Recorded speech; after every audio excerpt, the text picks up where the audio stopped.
Good morning and welcome to our daily devotion.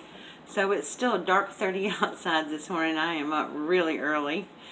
Hopefully I can get this uploaded early.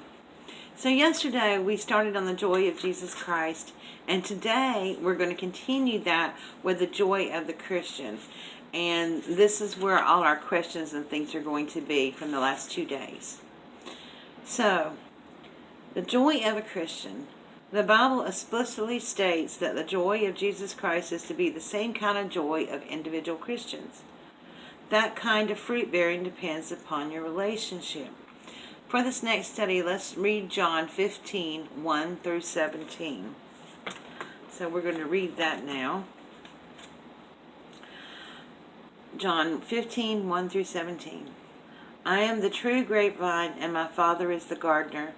He cuts off every branch of mine that doesn't produce fruit, and he prunes the branches that do bear fruit so they will produce even more. You have already been pruned and purified by the message I have given you. Remain in me, and I will remain in you. For a branch cannot produce fruit if it is severed from the vine, and you cannot be fruitful unless you remain in me. Yes, I am the vine, and you are the branches. Those who remain in me, and I in them, will produce much fruit. For apart from me, you can do nothing. Anyone who does not remain in me is thrown away like a useless branch and withers. Such branches are gathered into a pile to be burned. But if you remain in me, and my words remain in you, you may ask for anything you want, and it will be granted. When you produce much fruit, you are my true disciples. This brings great glory to my Father. I have loved you even as the Father has loved me. Remain in my love. When you obey my commandments, you remain in my love, just as I obey my Father's commandments and remain in his love. I have told you these things so that you will be filled with my joy. Yes, your joy will overflow. This is my commandment. Love each other in the same way I have loved you. There is no greater love than to lay down one's life for one's friends. You are my friends if you do what I command. I no longer call you slaves because the master doesn't confide in his slaves. Now you are my friends since I have told you everything the Father told me. You didn't choose me, I chose you. I appointed you to go and produce lasting fruit, so that the Father will give you whatever you ask for using my name. This is my command, love each other. So when we live our lives like for Jesus, we receive his joy. We're supposed to be joyful just as he is. So thinking on the text that we just read, explain what comes to mind when you read about the vine and its branches. For me, of course, Christ is the vine and we are his branches.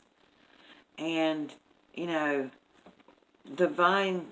branches can't live without the vine. And who is the true vine? Who is the gardener? And what specifically is the job of the gardener? Well, the true vine is God, and the gardener is Jesus. And the job of the gardener is to prune us and make us ready to be harvested. What happens if you're already living a lifestyle that is bearing fruit of joy? Well, you just deepen your relationship with Christ. Explain what is meant by the conditional if as found in verse 5. There is an if found in verses 5, 6, and 7. Why do you think Jesus uses conditional words so often in the relationship to fruit bearing? What happens to the branch that does not remain connected to the true vine? And have you discovered the key to remaining in a fruit bearing connection with the true vine? How are we to relate to other branches in this fruit-bearing mode? Well, the last part of John 15 tells us that. We got just through finished studying it. Love. Explain the relationship of love to bearing the fruit of joy. How is it possible to bear fruit that will last? And what is the difference between being friends or being servants? What is our purpose in being chosen and appointed? And the bottom line commandment is the what? Well, I can tell you, my friends, the bottom line commandment is to love one another as He has loved us. So the assignment for this short little section says, what can you do personally to strengthen your relationship with the true vine, Jesus Christ, so that the joy is more fully matured in your lifestyle? And in what ways can you make a life application of the truth we have uncovered to this point? See, I know I said we were going to study the joy of a Christian, but my friends, the joy of the Christian is the same as the joy of Jesus Christ. If we are followers of Christ, then we will emulate the joy that follows Him and His lifestyle. So I hope you'll go back and read John 15, 1 through 17 for yourselves and work through the questions, and as always they'll be in the description box. So tomorrow we're going to be doing the joy that comes from doing the will of God. So my friends, I hope you enjoy this.